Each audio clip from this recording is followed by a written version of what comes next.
8 cara membersihkan hati yang kotor. Assalamualaikum warahmatullahi wabarakatuh. Bismillahirrahmanirrahim. Alhamdulillahirabbil alamin. Wassalatu wassalamu ala asrofil anbiya'i wal mursalin Sayyidina wa maulana Muhammad wa ala alihi wa sahbihi azma'in. Amma ba'du. Alhamdulillah kita masih bertemu di channel ini. Sebelum lanjut, saya mengajak teman-teman untuk klik tombol subscribe dan menyukai video ini. Semoga video-video di channel ini bermanfaat bagi kita semua, dan bagikan video ini agar banyak orang yang mendapatkan manfaat. Hati yang bersih akan membawa seseorang pada ketenangan dalam menjalani kehidupannya. Jika seseorang bisa menjaga kebersihan hatinya, maka ia akan terhindar dari segala penyakit hati seperti iri, dengki, fitnah, hasud hingga khianat. Hati yang bersih akan menuntun seseorang pada kebenaran. Selain itu, hati yang bersih juga membawa ketentraman dan kebahagiaan. Hal ini tercantum dalam firman Allah Subhanahu wa taala pada Quran surat Al-Ra'd ayat 28 yang artinya, yaitu orang-orang yang beriman dan hati mereka menjadi tentram dengan mengingat Allah. Ingatlah, hanya dengan mengingat Allah lah hati menjadi tentram. Berikut 8 cara membersihkan hati agar hidup menjadi lebih tentram dan dekat kepada Allah Subhanahu wa taala. Yang pertama, menyadari kesalahan. Menyadari berbagai kesalahan yang pernah dilakukan menjadi hal penting. Seseorang tidak akan bertaubat jika tidak menyadari kesalahannya dan tidak pernah merasa bersalah. Yang kedua, menyesali kesalahan. Jika seseorang hanya menyadari bahwa dirinya bersalah tanpa merasa menyesal, maka orang tersebut belum dikatakan bertaubat dan hatinya belum bersih. Rasulullah SAW bersabda, menyesal itu adalah taubat. Hadis riwayat Abu Daud dan Hakim. Yang ketiga, memohon ampun kepada Allah Subhanahu wa taala. Setelah menyadari kesalahan dan menyesalinya, maka orang tersebut harus memohon ampun kepada Allah Subhanahu wa taala dengan memperbanyak istighfar. Semakin banyak istighfar, hati akan semakin bersih. Sesuai dengan sabda Rasulullah SAW, tidak ada dosa yang besar dengan istighfar, dan tidak ada dosa yang kecil kalau diulang-ulang. Hadis riwayat Tabrani. Keempat, berjanji tidak mengulanginya. Berjanji untuk tidak mengulangi perbuatan buruk harus keluar dari hati nurani dengan jujur, tidak hanya di mulut, tapi juga harus di dalam hati. Meskipun hanya dosa kecil, akan tetapi jika dilakukan secara berulang, tak menutup kemungkinan akan menjadi dosa yang besar. Kelima, menutupi kesalahan masa lalu dengan memperbanyak amal soleh. Tanda bahwa seseorang sungguh-sungguh dalam bertaubat atau membersihkan hati adalah menebus dosa dan kesalahan dengan memperbanyak amal soleh. Sesuai dengan firman Allah Subhanahu wa taala dalam Quran surat Hud ayat 114 yang artinya, sesungguhnya perbuatan-perbuatan yang baik itu menghapuskan dosa perbuatan-perbuatan yang buruk. Itulah peringatan bagi orang-orang yang ingat. Keenam, istighfar sebanyak-banyaknya. Kalimat singkat ini ternyata punya arti yang sangat besar di sisi Allah Subhanahu wa taala. Kalimat ini menjadi doa membersihkan hati yang dapat membuat orang yang penuh dosa menjadi bersih. Astaghfirullah, yang memiliki arti aku memohon ampun kepada Allah, merupakan ucapan yang sangat Allah senangi. Rasulullah SAW bersabda, hai anak Adam, seandainya dosa-dosamu setinggi langit, kemudian engkau meminta ampun kepadaku, niscaya aku mengampunimu dan aku tidak peduli. Hadis riwayat At-Tirmizi. Dosa-dosa yang diampuni dengan beristighfar ini bukan hanya dosa-dosa kecil, tapi juga dosa besar. Ketujuh, melakukan kebaikan pada sesama. Jika seseorang berbuat dosa dan keburukan, untuk menghapuskannya ia perlu melakukan hal atau kebaikan pada orang atau makhluk lainnya, seperti bersedekah, memberi makanan binatang, dan lain sebagainya. Kedelapan, memperbanyak membaca Al-Quran. Al-Quran dapat menjernihkan hati, dan membacanya tidak hanya mendatangkan ketenangan, akan tetapi juga menghapuskan dosa seseorang. Dari sahabat Abu Umamah Al-Bahili radhiyallahu anhu, saya mendengar Rasulullah SAW bersabda, artinya bacalah Al-Quran, karena sesungguhnya ia akan datang pada hari kiamat untuk memberikan syafaat kepada pembacanya. Hadis riwayat Muslim. Demikianlah 8 cara membersihkan hati yang kotor. Semoga kita semua memiliki hati yang bersih. Wassalamualaikum warahmatullahi wabarakatuh. Assalamualaikum warahmatullahi wabarakatuh. Naga, makhluk mitologi paling terkenal di dunia. Seluruh dunia memiliki legendanya masing-masing. Di Eropa, naga selalu dilambangkan sebagai makhluk yang jahat.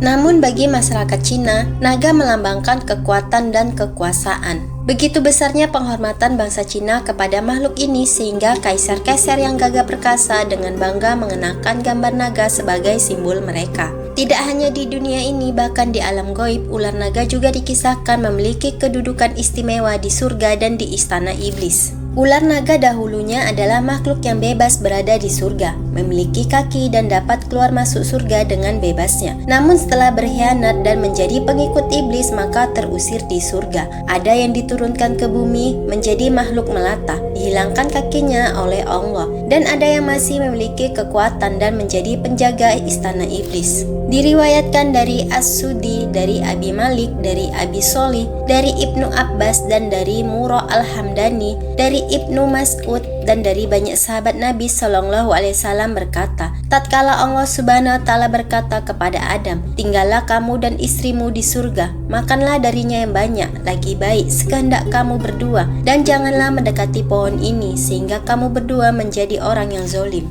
Iblis berupaya untuk masuk menemui mereka berdua di surga, namun terus dihalangi oleh para penjaganya. Lalu muncul seekor ular yang memiliki 4 buah kaki seperti layaknya unta dan tampak sebagai hewan yang paling bagus. Iblis membujuk ular itu agar mau memasukkannya ke dalam mulutnya sehingga ia membawanya bertemu dengan Adam. Ular itu pun memasukkan iblis ke dalam mulutnya, kemudian melewati para penjaga surga dan berhasil masuk ke dalamnya, sementara mereka tidak mengetahui tatkala Allah menghendaki suatu perkaranya. Iblis itu berbicara melalui mulut ular, sementara Adam tidak memperdulikannya. Maka iblis pun keluar menemui Adam dan mengatakan, wahai Adam, maukah aku tunjukkan kepadamu sebuah pohon yang abadi dan kekuasaan yang tidak sirna? Dia mengatakan lagi, maukah aku tunjukkan kamu sebuah pohon apabila engkau memakan darinya maka engkau akan jadi raja seperti Allah Subhanahu Wa Taala, atau kalian berdua akan kekal dan tidak akan mati selamanya. Iblis pun bersumpah atas nama Allah dengan mengatakan, sesungguhnya aku hanya menasihati kalian berdua. Sesungguhnya iblis menginginkan dengan itu agar aurat mereka berdua tampak dengan terlepasnya pakaiannya. Iblis telah mengetahui bahwa mereka berdua memiliki aurat setelah membaca kitab malaikat. Adam tidak mengetahui perihal ini. Adam enggan untuk memakan dari pohon itu. Akan tetapi Hawa mendekati pohon itu dan memakannya. Kemudian dia berkata, wahai Adam, makanlah, sesungguhnya aku telah memakannya dan tidak terjadi apa-apa padaku. Dan tatkala Adam memakannya, maka tampaklah aurat mereka berdua dan mulailah mereka berdua menutupinya dengan daun-daun surga. Abdul Razak dan Ibnu Jarir meriwayatkan dari Ibnu Abbas, dia berkata, sesungguhnya musuh Allah Subhanahu Wa Taala, iblis menawarkan dirinya kepada setiap binatang melata agar dapat membawanya masuk ke surga dan berbicara kepada Adam dan istrinya. Namun semua hewan menolak tawaran itu. Lalu dia berkata kepada ular, aku akan melindungi dirimu dari gangguan Adam dan engkau ada dalam jaminanku jika engkau memasukkanku ke dalam surga. Maka ular itu membawa iblis di antara 2 taringnya lalu masuk ke dalam surga. Tadinya ular ini berjalan dengan 4 kakinya, lalu Allah menjadikannya berjalan di atas perutnya. Iblis memberikan kedudukan khusus kepada bangsa ular karena jasanya yang pernah diberikan di langit yang telah membantunya untuk bisa mengeluarkan Adam dan Hawa dari surga. Ular tersebut diletakkan sebagai yang dekat dengan iblis di istananya, dan ular yang terkuat di dunia ini adalah ular naga. Imam Ahmad berkata bahwa telah bercerita kepadaku Yunus dari Hamad bin Salamah, dari Ali, dari Abu Nadro, dari Abu Sa'id bahwasanya Rasulullah SAW bersabda kepada Ibnu Sayyad, apa yang kamu lihat? Dia menjawab, saya melihat singgasana di atas lautan yang dikelilingi oleh beberapa ular. Maka Rasulullah bersabda, dia telah melihat singgasana iblis. Hadis riwayat Ahmad. Ibnu Sayyad adalah tokoh sakti di zaman Rasulullah yang memiliki kasab saitani yang matanya mampu untuk menembus alam jin dengan bantuan iblis. Karena kekeramatannya, para sahabat bahkan sampai menganggap Ibnu Sayyad ini adalah Dajjal. Ibnu Sayyad dalam hadis pernah diuji oleh Rasulullah karena memang Ibnu Sayyad adalah salah satu kahin, dukun, maka dapat melihat istana iblis yang dijaga oleh ular-ular naga. Bahkan karena berjasanya ular naga bagi iblis, tidak segan para jin untuk merubah diri mereka menjadi ular di setiap kesempatan ketika bertasakul malih rupa. Rasulullah bersabda, ular-ular itu adalah jin yang mengubah rupa dan bentuknya sebagaimana Bani Israel yang merubah bentuk menjadi rupa monyet dan babi. Hadis riwayat Tabrani. Itulah binatang penjaga istana iblis turun ke bumi. Walau alam bisawab. Wassalamualaikum warahmatullahi wabarakatuh. Jangan keluar maghrib. Islam tidak menganjurkan anak-anak untuk keluar saat menjelang maghrib. Rasulullah bersabda, jika malam datang menjelang atau kalian berada di sore hari, maka tahanlah anak-anak kalian, karena sesungguhnya ketika itu setan sedang bertebaran. Jika telah berlalu sesaat dari waktu malam, maka lepaskanlah mereka.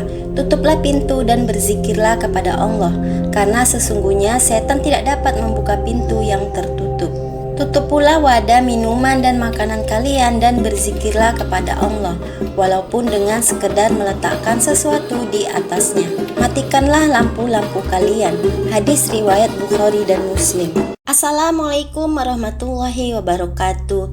Seperti kita ketahui bahwa jin merupakan salah satu makhluk ciptaan Allah Subhanahu wa Ta'ala yang tidak dapat dilihat oleh manusia biasa. Jin memiliki kemampuan untuk melihat dan menggoda manusia. Bahkan dalam sebuah riwayat disebutkan bahwa jin dapat menyusup dalam seorang manusia melalui aliran darah. Aliran darah tersebut akan mengalir hingga ke otak manusia, sehingga jin dapat dengan mudah menjerumuskan manusia pada kemaksiatan. Selain jin bisa menyusup ke dalam aliran darah manusia, terdapat 7 bagian tubuh manusia yang juga menjadi tempat kesukaan jin. Yang pertama, lubang mulut manusia. Bagian tubuh pertama yang menjadi tempat kesukaan jin adalah lubang mulut manusia. Jin akan berusaha masuk ke dalam lubang mulut manusia saat sedang menguap. Oleh sebab itu, ketika sedang menguap kita dianjurkan untuk menutup mulut. Sebagaimana yang diriwayatkan dari Abu Sa'id bahwa Rasulullah SAW bersabda, apabila seseorang dari kalian menguap, letakkanlah tangannya pada mulutnya,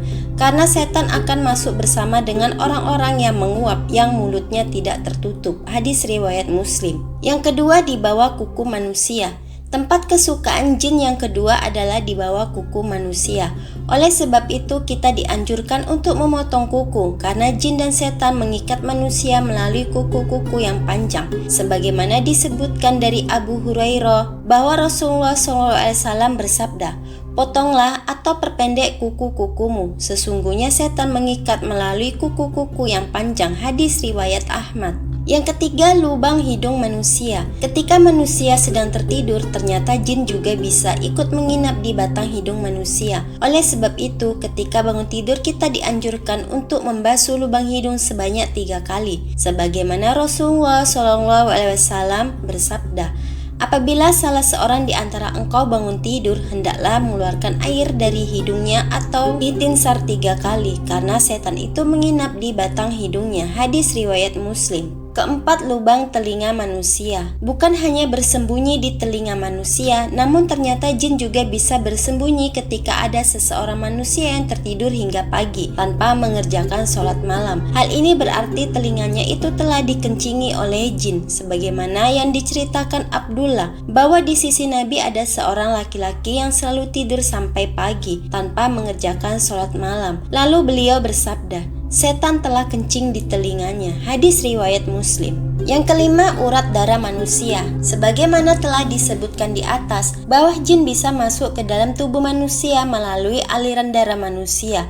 Kemudian dari aliran darah itulah jin berusaha memperdaya manusia. Hal ini dijelaskan oleh Safiyah binti Huyai bahwa Rasulullah SAW bersabda, sesungguhnya setan itu berjalan dalam tubuh anak Adam melalui peredaran darah dalam tubuhnya. Hadis riwayat Muslim. Keenam, lubang pusar manusia. Lubang pusar manusia merupakan tempat yang kotor. Hal ini disebabkan banyak orang yang tidak mau membersihkannya. Sebagaimana kita ketahui bahwa jin dan setan sangat menyukai tempat-tempat yang kotor. Bahkan ketika seseorang diruqyah diketahui bahwa kebanyakan jin bersembunyi dan tinggal di dalam pusar manusia. Walaupun demikian, kita tidak tidak dianjurkan untuk membersihkan lubang pusar hingga mengorek-mengoreknya. Namun cara membersihkannya cukup dengan cara mengelapinya secara lembut dengan air atau dengan kapas. Ketujuh, lubang kemaluan manusia. Bagian tubuh terakhir yang menjadi tempat kesukaan jin adalah lubang kemaluan manusia, di mana jin dan setan akan menambahkan rasa nikmat ketika seseorang sedang berzina dengan cara menstimulasi saraf kemaluannya. Oleh sebab itu, Rasulullah menganjurkan kita untuk menjaga kebersihan organ intim baik bagi pria maupun wanita. Selain itu, kita dianjurkan untuk mengikuti sunnahnya, yaitu dengan cara mencukur rambut kemaluan, memendekkan kumis, memotong kuku, dan mencabut bulu ketiak. Sebab selain menjadikan tubuh lebih bersih dan sehat, tubuh kita akan terhindar dari jin dan setan yang ingin bersembunyi. Wassalamualaikum warahmatullahi wabarakatuh.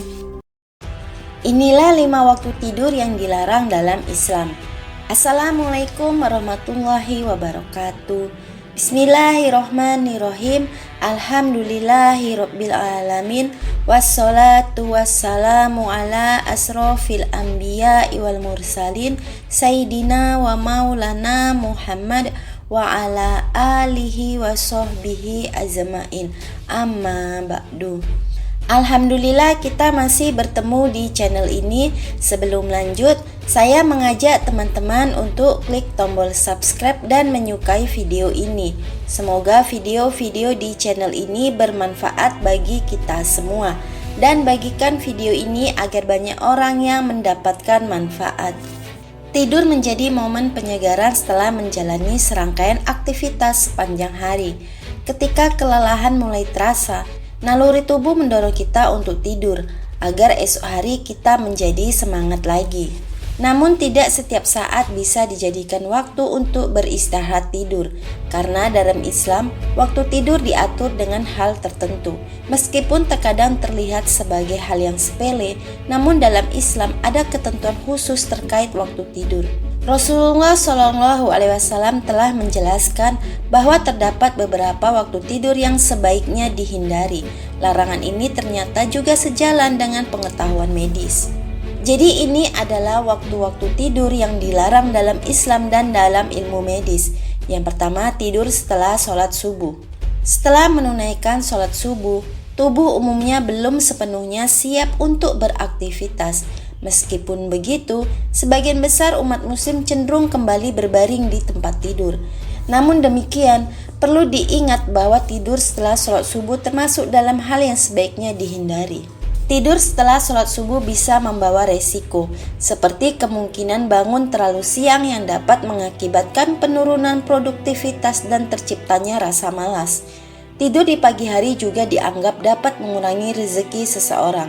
Larangan tidur setelah subuh ini dijelaskan dalam sebuah hadis. Rasulullah SAW bersabda, "Apabila kamu telah selesai sholat subuh, janganlah kamu tidur tanpa mencari rezeki." Tidur setelah subuh dianggap dapat mengurangi berkah rezeki dan umur, karena berkah bagi umat berada pada waktu pagi hari, yakni dari setelah sholat subuh hingga terbitnya matahari. Yang kedua, jangan tidur setelah sholat asar dan menjelang maghrib. Di antara sholat asar dan menjelang maghrib, seringkali merupakan waktu yang rawan membuat orang merasa kantuk. Hal ini tidak jarang terjadi karena badan sudah lelah menjalani aktivitas sepanjang hari. Meskipun demikian, tidur setelah sholat asar dan menjelang maghrib dilarang. Alasannya, tidur pada waktu ini dapat menyebabkan seseorang mengalami kebingungan bahkan gangguan jiwa. Sebagaimana yang diterangkan dalam hadis bahwa diriwayatkan dari Aisyah radhiyallahu anhu, Rasulullah SAW bersabda, "Barang siapa yang tidur setelah sholat asar lalu akalnya hilang, maka janganlah dia mencela, menyalahkan kecuali dirinya sendiri." Yang ketiga, tidak boleh tidur sebelum melakukan sholat isya. Meskipun sangat mengantuk, disarankan untuk tetap berusaha agar tidak tidur sebelum waktu sholat isya. Tidur sebelum sholat isya dihindari karena dapat menyebabkan melewatkan sholat isya. Oleh karena itu, disarankan untuk membiasakan anak-anak kita untuk tidur setelah menjalankan sholat isya. Bahkan lebih baik jika dapat mengajak mereka bangun di malam hari untuk melaksanakan sholat sunat tahajud. Diriwayatkan dari Abu Bazzar radhiyallahu anhu bahwasanya Rasulullah SAW membenci tidur sebelum sholat isya. dan mengobrol setelahnya. Hadis riwayat Bukhari dan Muslim. Keempat, tidur setelah makan. Ketika perut sudah kenyang, biasanya membuat seseorang lebih mudah merasa ngantuk. Meskipun demikian, bahwa tidur setelah makan dilarang. Tidur sehabis makan dianggap dapat berisiko bagi kesehatan tubuh. Tidur setelah makan dapat menghambat proses pencernaan makanan, memberikan tekanan yang tidak baik pada lambung, sehingga makanan berpotensi kembali ke kerongkongan. Selain itu, ada risiko terkait dengan diabetes dan penumpukan lemak berlebih yang dapat menyebabkan kegemukan. Oleh karena itu, penting untuk tetap aktif setelah makan dan menunggu waktu yang cukup sebelum tidur. Jadi sebaiknya berikan jeda 1-2 jam jika ingin tidur setelah makan. Yang kelima, tidur seharian. Tidur memang merupakan cara yang paling ampuh untuk mengembalikan energi yang hilang. Meskipun demikian, sebaiknya tidur dilakukan dengan durasi yang secukupnya saja. Tidak disarankan untuk tidur terlalu lama atau sepanjang hari. Tidur sepanjang hari dilarang karena dapat membuat seseorang lalai terhadap kewajibannya. Misalnya melewatkan sholat 5 waktu. Demikianlah video tentang waktu tidur yang dilarang dalam Islam dan sejalan dengan ilmu medis. Semoga kita semua sehat walafiat, murah rezeki dan berkah umur. Wassalamualaikum warahmatullahi wabarakatuh. Imam Al-Ghazali dalam kitabnya Ihya Ulumuddin, dan hendaknya tidak banyak minum ketika makan, kecuali untuk melancarkan jalannya makanan yang tersendat atau haus. Ibnu Mufli berpendapat senada, buah yang dicerna di dalam perut akan rusak sebab air yang mencampurinya. Sebagian ahli kedokteran mengatakan bahwa menahan haus setelah makan buah-buahan adalah sebaik-baiknya obat. Dilihat dari sudut pandang medis, para dokter menjelaskan, konsumsi air setelah makan dapat membuat enzim pencernaan dalam perut jadi lebih encer, sehingga makanan tidak dapat dicerna dengan baik. Nabi Muhammad bertanya kepada iblis, berapakah jumlah musuhmu dari kalangan umatku? Iblis menjawab, ada 15. Pertama, engkau. Kedua, pemimpin yang adil. 3, orang kaya yang rendah hati. 4, pedagang yang jujur. 5, orang yang berilmu yang khusyuk. 6, orang yang beriman yang suka memberi nasihat. 7, orang mukminnya memiliki hati yang penuh dengan rasa kasih sayang. 8, orang yang bertobat yang istiqomah dalam tobatnya. 9, orang yang menjaga diri dari perkara-perkara yang haram. 10, mukmin yang selalu dalam keadaan suci. 11, mukmin yang banyak bersedekah. 12, mukmin yang berbuat baik kepada orang lain. 13, mukmin yang bermanfaat bagi banyak manusia. 14, orang yang menghafal Al-Quran dan istiqomah membacanya. 15, orang yang selalu terbangun untuk sholat malam tahajud ketika yang lain terlelap tidur. Allah menempatkan jin korin sebagai pendamping manusia untuk menguji keteguhan dan kekokohan iman hambanya. Jin korin selalu ada dan menyesatkan manusia lewat bisikannya. Apabila seseorang tergoda dengan bisikan tersebut dan berperilaku menyimpang dari ajaran syariat, artinya ia masuk ke dalam perangkap jin korin. Berbeda dengan jin lainnya, jin korin tidak dapat diusir, dibunuh atau dimusnahkan dengan bacaan ruqyah maupun suara azan. Mereka akan terus mengikuti manusia sampai akhir hayatnya. Dalam hadis riwayat Muslim, setiap orang di antara kalian telah diutus untuknya seorang korin pendamping dari golongan jin. Cara melindungi dari jin korin adalah memperbanyak berzikir dan memohon perlindungan dari Allah Subhanahu wa Ta'ala. Assalamualaikum warahmatullahi wabarakatuh. Jika tidur disebut mati kecil, kemanakah ruh manusia yang tidur? Apakah ini maksud seseorang disarankan baca doa sebelum tidur? Tidur adalah salah satu istirahat terbaik bagi tubuh yang dapat mengembalikan energi. Saat terlelap, otak akan membersihkan racun-racun tidak berguna yang terbentuk ketika kita berpikir seharian. Dalam surat Az-Zumar ayat 42, Allah berfirman, Allah memegang jiwa orang ketika matinya dan memegang jiwa orang yang belum mati di waktu tidurnya. Maka dia tahanlah jiwa orang yang telah dia tetapkan kematiannya, dan dia lepaskan jiwa yang lain sampai waktu yang ditentukan. Sesungguhnya pada yang demikian itu terdapat tanda-tanda kekuasaan Allah bagi kaum yang berfikir. Dari ayat tersebut dapat dipahami bahwa Allah memegang jiwa-jiwa manusia ketika sedang tidur. Dalam ayat lain, yakni surat Al-An'am ayat 60-61 yang artinya, dan dialah yang menidurkan kamu di malam hari, dan dia mengetahui apa yang kamu kerjakan pada siang hari. Kemudian dia membangunkan kamu pada siang hari untuk disempurnakan umurmu yang telah ditentukan. Kemudian kepada Allah lah kamu kembali. Lalu dia memberitahukan kepadamu apa yang dahulu kamu kerjakan, dan dialah yang mempunyai kekuasaan tertinggi di atas semua hambanya, dan diutusnya kepada malaikat-malaikat penjaga, sehingga apabila datang kematian kepada salah seorang di antara kamu, ia diwafatkan oleh malaikat-malaikat kami, dan malaikat-malaikat kami itu tidak melalaikan kewajibannya. Ketika kita tidur, menurut sunnah dari Abu Hurairah bahwasanya Rasulullah SAW bersabda, apabila salah seorang di antara kalian bangun dari tempat tidurnya kemudian kembali lagi, hendaklah ia mengibas-ngibas kainnya 3 kali sebelum tidur pada tempat tidurnya. Sesungguhnya ia tidak mengetahui apa yang terjadi saat ia meninggalkannya. Jadi apabila kita hendak tidur, berwudulah dan bacalah doa agar terhindar dari segala macam bahaya dan penyakit. Dalam sumber lain juga dijelaskan bahwa roh dan jasad tidak akan terpisah seluruhnya ketika sedang tertidur, tapi justru berpanjangan di hidungnya. Ibnu Majah menjabarkan saat roh keluar di waktu kita tertidur, ia berkelana mengikuti keinginan Allah Subhanahu wa Ta'ala. Ia mampu berkelana menuju seluruh pelosok negeri yang berkepanjangan dari hidungnya. Hadis lain menjelaskan jika roh dinaikkan ke langit saat kita tidur dan disuruh sujud di aras. Barang siapa yang ingin bersuci maka dia sujud dengan aras, dan barang siapa yang tidak bersuci maka dia sujud jauh dari aras. Maka dari itu sebaiknya sebelum tidur kita selalu membaca doa dan membersihkan tempat tidur sebanyak 3 kali seperti sunnah Rasulullah SAW. Sedangkan dari sisi medis menjelaskan bahwa tidur bermanfaat untuk memulihkan kesegaran tubuh dan pikiran. Berdasarkan penelitian, di dalam otak manusia terdapat 2 variasi gelombang tidur, yakni gelombang ketika tidur sangat lelap dan gelombang saat tidur dengan bermimpi. Saat tertidur lelap, otak tidak otomatis menghentikan kerjanya, namun otak juga akan beristirahat. Tidur merupakan sistem yang diaturlah sehingga membuat otak tertidur, sedangkan proses bermimpi akan menyusul setelah tertidur dengan lelap. Menurut medis, fenomena ini sulit untuk dijelaskan menggunakan logika, sehingga para ahli medis menjelaskan bahwa hal ini bisa saja terjadi. Kejadian itu bisa disebabkan oleh gangguan sistem komunikasi otak, sebab otak merupakan pusat dari sistem pengendali dan pengatur dari segala yang dilakukan tubuh, termasuk ketika kita sedang bermimpi atau berhalusinasi. Semoga video ini bermanfaat untuk kita semua. Wassalamualaikum warahmatullahi wabarakatuh. Assalamualaikum warahmatullahi wabarakatuh.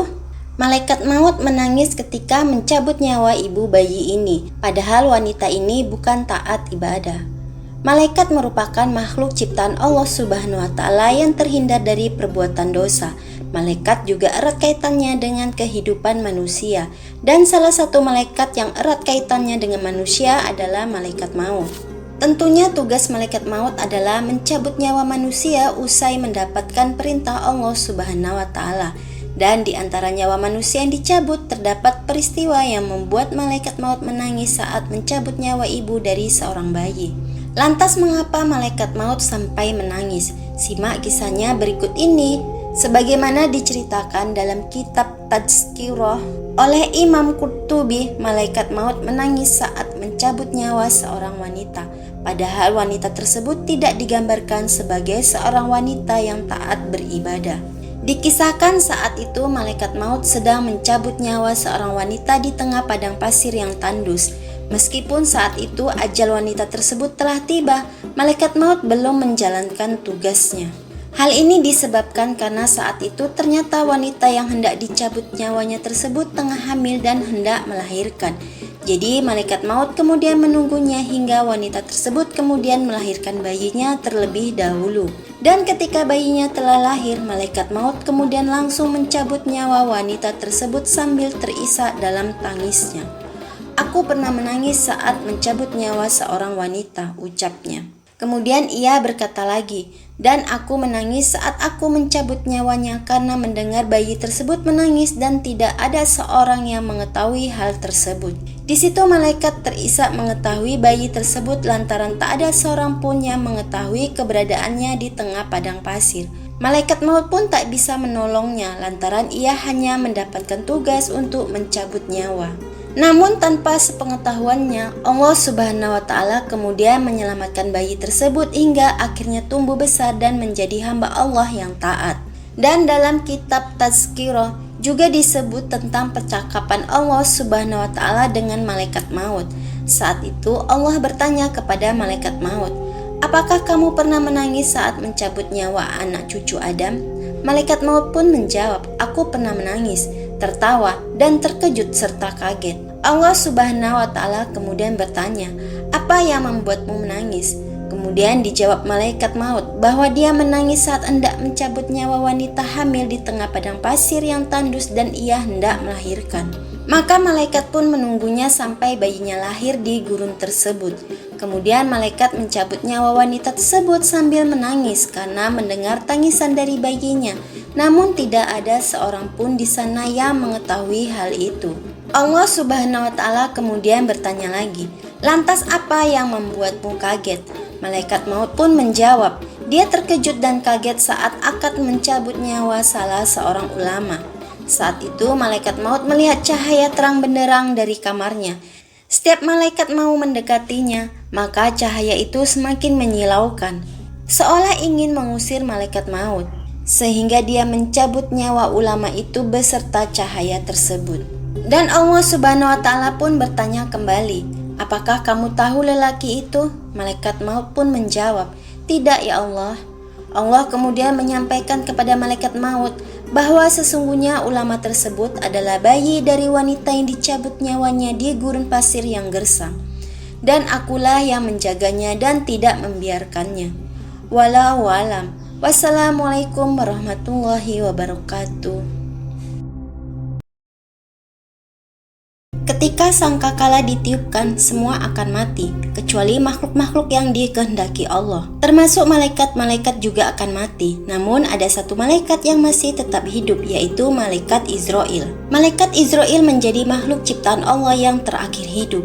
Allah bertanya, "Hai malaikat maut, siapakah yang masih tinggal dari makhlukku?" Malaikat Izrail pun menjawab, "Engkau zat yang hidup yang tidak akan mati, tinggal hambamu yang lemah malaikat maut." Lantas Allah kembali berseru, "Hai malaikat maut, tidakkah kau mendengar firmanku? Kullu nafsin zaiqatul maut. Aku jadikan ini untuk tugasmu itu dan kini matilah engkau." Setelah Allah mencabut nyawanya, lantas ia menjerit kesakitan karena memang benar-benar pedih.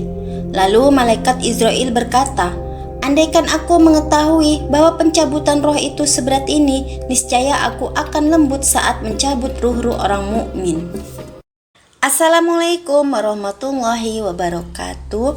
Tanda-tanda orang akan meninggal. Seseorang sebelum meninggal kadang bisa merasakan tanda-tandanya. Tanda-tanda orang mau meninggal disebut dapat dibagi berdasarkan waktunya. Namun tidak semua orang dapat merasakan tanda-tanda mau meninggal ini. Dalam Islam, kematian merupakan suatu hal yang sudah pasti akan terjadi saat takdir Allah Subhanahu wa Ta'ala telah ditetapkan. Seorang hamba tidak bisa lari dari situasi tersebut. Kematian akan tetap datang dimanapun kamu berada bila memang sudah takdirnya begitu. 40 hari sebelum meninggal, seseorang disebutkan biasa mengalami tanda-tanda tertentu. Selain itu, tanda-tanda ini juga bisa muncul 100 hari menjelang kematian, 7 hari, 3 hari, hingga sehari saja. Namun kepastian perihal kematian ini tentu hanya Allah Subhanahu wa Ta'ala saja yang tahu. 100 hari sebelum meninggal. Sebelum mengalami tanda-tanda 40 hari sebelum meninggal, pada 100 hari sebelum meninggal, kamu juga bisa merasakan beberapa tanda. Tanda-tanda orang mau meninggal yang pertama yaitu bisa muncul 100 hari sebelum kematian. Tandanya yaitu setelah masuk waktu asar seluruh tubuh terasa menggigil dari ujung rambut sampai ujung kaki. Tanda ini akan terasa nikmat bagi orang dengan keimanan yang tinggi. Langsung dapat menerima bahwa ini isyarat dari Allah tentang ajal sudah dekat. Sementara hal ini berbanding terbalik dengan orang-orang yang tingkat keimanannya rendah. Tanda ini sebagai pengingat dari Allah agar segera bertaubat kepada Allah. 40 hari sebelum meninggal. 40 hari sebelum meninggal, seseorang dapat mengalami beberapa hal.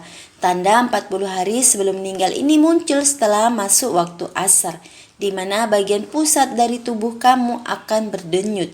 Tanda 40 hari sebelum meninggal ini merupakan pertanda bahwa daun yang tertulis nama kamu dari pohon yang terletak di arsy Allah Subhanahu wa Ta'ala telah gugur. Lalu malaikat maut mengambil daun tersebut dan segera membuat persiapan, di antaranya mulai mengawasi kamu setiap saat. 7 hari sebelum meninggal. Setelah mengalami tanda-tanda 40 hari sebelum meninggal, kamu akan merasakan tanda-tanda lagi pada 7 hari sebelum meninggal. Biasanya, tanda ini hanya diberikan Allah Subhanahu wa Ta'ala terhadap orang yang diuji dengan penyakit. Dalam hal ini, tandanya yaitu biasanya orang yang sedang sakit tak berselera makan, tiba-tiba ingin makan. Ini merupakan isyarat dari Allah bahwa kematian memang benar-benar sudah dekat. 3 hari sebelum meninggal. 3 hari sebelum kematian biasanya kamu akan merasakan denyutan di tengah dahi, yaitu antara dahi kanan dan dahi kiri. Pada tanda-tanda orang mau meninggal ini, kamu dianjurkan untuk berpuasa. Hal ini supaya perut tak mengandung banyak najis dan akan memudahkan orang lain memandikan jasad kamu. Tanda-tanda fisiknya yaitu mata hitam kamu tak bersinar lagi. 1 hari sebelum meninggal. Tanda-tanda orang mau meninggal yang terakhir yaitu yang muncul 1 hari sebelum kematian. Tanda-tanda kematian ini juga terjadi setelah waktu asar, di mana kamu akan merasakan denyutan di bagian ubun-ubun. Ini menandakan kamu sudah tak sempat lagi melihat waktu asar keesokan harinya. Namun perlu diingat, dalam Islam, kematian merupakan suatu hal yang sudah pasti akan terjadi saat takdir Allah Subhanahu wa Ta'ala telah ditetapkan. Seorang hamba tidak bisa lari dari situasi tersebut. Kematian akan tetap datang dimanapun kamu berada bila memang sudah takdirnya begitu. Seperti disebutkan dalam Quran Surat An-Nisa ayat 78 yang artinya, di mana saja kamu berada, kematian akan mendapatkan kamu, kendati pun kamu di dalam benteng yang tinggi lagi kokoh. Quran Surat An-Nisa ayat 78. Tanda-tanda sebelum meninggal sebenarnya tidak ada disebutkan di dalam Al-Quran maupun hadis. Jadi, kamu tidak boleh percaya begitu saja terkait tanda-tanda sebelum meninggal. Di dalam Al-Quran memang terdapat banyak pembahasan tentang kematian, seperti pada Quran Surat Luqman ayat 34 yang artinya, tiada seorang pun yang dapat mengetahui dengan pasti apa yang akan diusahakannya besok, dan tiada seorang pun yang dapat mengetahui di bumi mana dia akan mati. Sesungguhnya Allah Maha Mengetahui lagi Maha Mengetahui dengan detail. Dari penjelasan tersebut, dijelaskan bahwa hanya Allah Subhanahu wa Ta'ala yang mengetahui secara detail kapan dan di mana seseorang akan meninggal. Dalam ayat ini dijelaskan bahwa tidak ada siapapun manusia di bumi yang mengetahui apa yang akan terjadi esok hari, dan tidak ada seorang pun yang tahu di mana ia akan mati. Sementara itu, pada surat An-Nisa ayat 78 yang telah disebutkan sebelumnya juga dijelaskan Allah Subhanahu wa Ta'ala hanya menjelaskan bahwa kematian tidak dapat dihindari oleh siapapun. Kematian dapat terjadi dalam keadaan apapun, bahkan tanpa tanda-tanda sebelum meninggal sekalipun, karena kematian hanyalah berada di tangan Allah Subhanahu wa Ta'ala. Hal ini dapat menjadi pengingat kepada semua manusia agar selalu mengingat Allah Subhanahu wa Ta'ala dengan terus beribadah. Dengan mengingat kematian, maka manusia akan selalu meningkatkan keimanan, ketakwaan, terus memperbaiki diri dan memohon ampunan pada Allah Subhanahu wa Ta'ala. Disebutkan dalam Quran Surat Ali Imran ayat 185 yang artinya, setiap yang bernyawa pasti akan mati, dan sesungguhnya akan disempurnakan pahala kalian pada hari kiamat. Barang siapa yang dijauhkan dari neraka dan dimasukkan ke dalam surga, maka ia benar-benar telah beruntung. Dan kehidupan dunia itu tidak lain hanyalah kesenangan yang memperdaya. Demikianlah video tentang tanda-tanda orang yang akan meninggal. Walau alam. Wassalamualaikum warahmatullahi wabarakatuh. Assalamualaikum warahmatullahi wabarakatuh. Warna cat rumah yang islami. Berbicara tentang warna cat rumah, semua itu akan kembali ke selera pemilik rumah itu sendiri. Tapi bila teman-teman ingin warna rumah yang islami, ada beberapa pilihan yang bagus serta dapat mendatangkan banyak keberkahan. Berikut ini beberapa warna dari sunnah yang konon adalah warna favorit Nabi Muhammad SAW. Yang pertama, warna hijau. Sepertinya hampir semua orang sudah tahu jika warna hijau sangat identik dengan agama Islam. Ternyata di dalam Al-Quran tergambarkan bahwa surga adalah tempat orang-orang yang memakai pakaian hijau. Banyak orang menyukai warna hijau bukan tanpa alasan. Ternyata secara psikologi, warna hijau bisa membuat otak menjadi lebih nyaman dan tenang. Jika ingin memilih warna hijau sebagai cat warna rumah, sebaiknya pilih warna hijau jamrud. Yang kedua, putih. Selain hijau, teman-teman dapat memilih warna putih sebagai pilihan kedua saat hendak membangun rumah. Warna putih juga menjadi kesukaan baginda Rasulullah SAW karena mengartikan kesucian. Jadi tidak perlu heran jika kebanyakan rumah di Timur Tengah warnanya dominan warna putih. Selain suci, warna putih membuat sebuah rumah menjadi terlihat sederhana dan indah. Yang ketiga, kuning. Warna kuning menjadi pilihan warna cat rumah yang selanjutnya. Jadi tidak hanya putih atau hijau saja, warna kuning juga menjadi salah satu warna baju yang sering Rasulullah kenakan. Nabi Muhammad SAW memperlihatkan jika warna apa saja boleh umatnya gunakan termasuk warna kuning.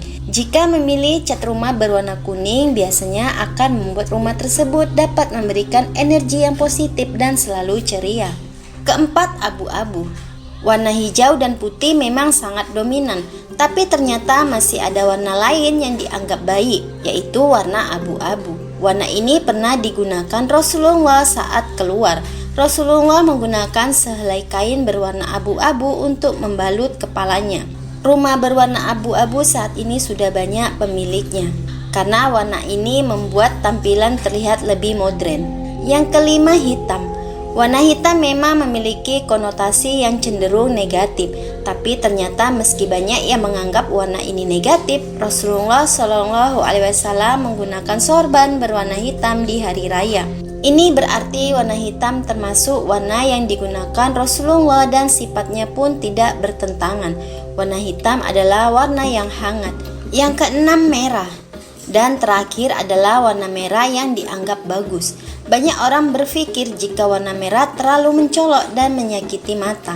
Sebenarnya warna ini cocok untuk diaplikasikan di rumah, asalkan yang dipilih adalah warna yang tidak kontras. Jika teman-teman ingin memiliki hunian dengan nuansa alami, pilihlah warna hijau dan putih serta berikan tambahan warna merah pada beberapa bagian. Itu dia beberapa pilihan warna cat rumah yang islami. Wassalamualaikum warahmatullahi wabarakatuh.